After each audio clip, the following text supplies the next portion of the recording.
When you stop texting her, something happens inside her that she will never voluntarily tell you about. Not because she is hiding it, but because she does not fully understand it herself. Most men interpret silence as indifference. They assume that if a woman is not responding, she is not thinking, that if she has gone quiet, she has moved on, that her lack of reaction is proof of her lack of interest. This assumption is incorrect, and it costs men more than they realize.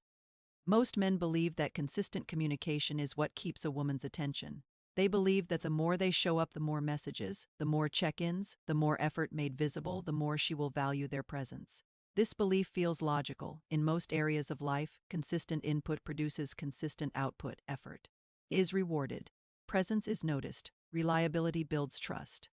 But female psychology does not operate on that model. Not when it comes to attraction, not when it comes to desire, and not when it comes to the quiet, involuntary process that happens in her mind when a man suddenly goes silent.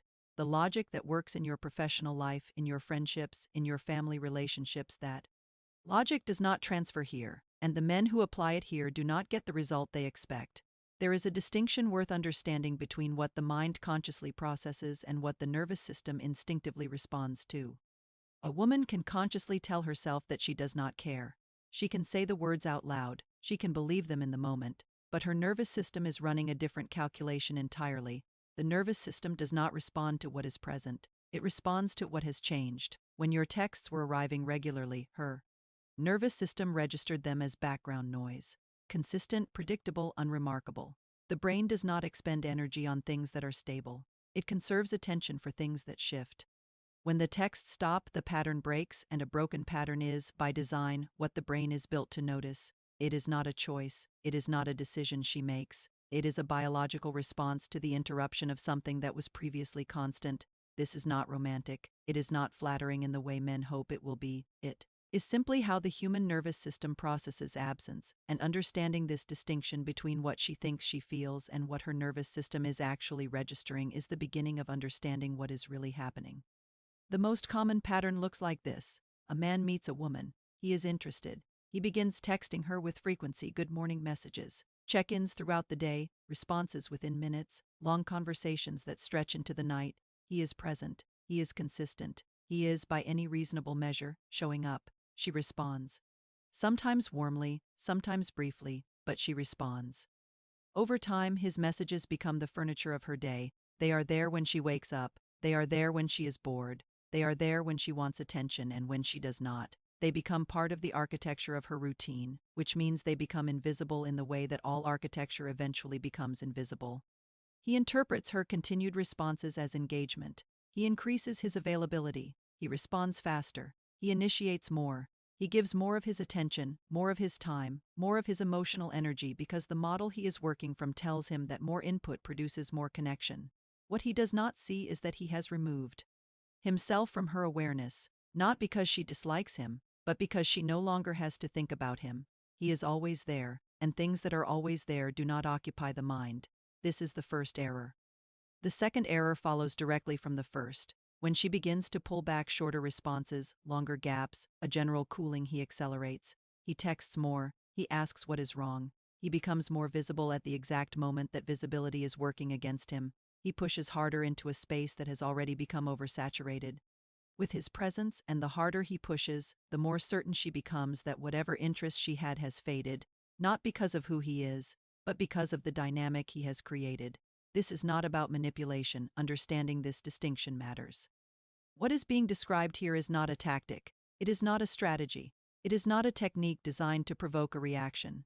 Men who approach it that way, who manufacture absence as a calculated move, produce a different result entirely, because the internal state behind the behavior is different, and women, consciously or not, register that difference. What is actually being described is the psychology of presence and scarcity, not as something you perform, but as something that either exists in you or does not. A man who is genuinely occupied with his work, with his goals, with his own internal life does not text constantly because he genuinely does not have the bandwidth to text constantly. His silence is not a performance. It is a reflection of where his attention actually lives, and that quality, that genuine investment in his own world, is what changes how his presence registers with her. Not the silence itself, what the silence communicates about him. Consider this. A woman has been exchanging messages with a man for several weeks.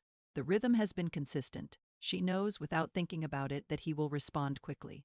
She knows he is available. She does not think about him between conversations because there is no gap between conversations long enough to generate thought. Then, without explanation, the message is slow. A day passes without contact, then another. She does not immediately think about him, but she notices the absence in the way you notice when a sound that has been present in a room suddenly stops. Not dramatically, not urgently, but the silence registers. She checks the conversation. She finds herself constructing explanations. She becomes, without intending to, mildly preoccupied. The question that forms is not whether she misses him. The question is simply what changed. And that question, automatic, uninvited, generated entirely by the interruption of a pattern, is more attention than he received during weeks of consistent contact. Desire is not produced by availability, it is produced by uncertainty. This is not a controversial claim, it is a consistent finding in the psychology of attraction.